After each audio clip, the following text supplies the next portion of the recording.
My name's Ben, And I'm Nick. and our video is about the nullification crisis. In the early 1800s, America was beginning to split with different ideals, starting with concerns about nullification. So what is nullification? Nullification is the state's right to ignore and enforce a federal law. So it's like half of a dinner group deciding to tip $5, but half of them feel it's not okay and refuse to pay it. Then the side who did want to pay threatened to get some of their friends and beat up the group who did not want to pay. After the War of 1812, Andrew Jackson wanted to help the American economy. In order to do this, Jackson enforced a series of tariffs to make people buy American-made goods by taxing imports. Tariff of 1816 raised taxes on imports to 25%. In 1824, it raised to 35%.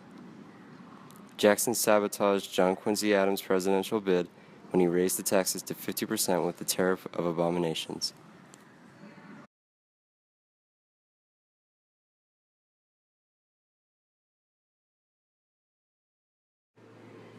John Calhoun was the current vice president at the time and had been vice president under the previous president, John Quincy Adams, as well. He believed, separate from Jackson, that states should have strong rights. This led to a dispute when South Carolina, Calhoun's home state, wanted to nullify the tariffs. Jackson believed that this would set a bad precedent for other states. For example, if he let California nullify the tariffs, then whenever a state didn't like something, they could just nullify it.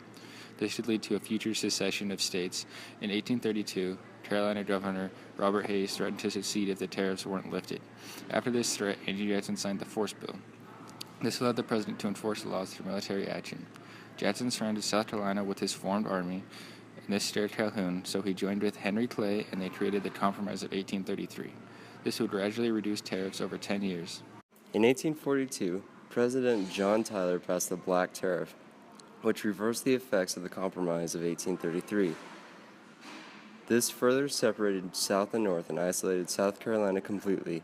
On December 20th, 1860, South Carolina would be the first state to secede and would be the location of the start of the Civil War. Thanks for watching our video. Now go watch a Civil War video.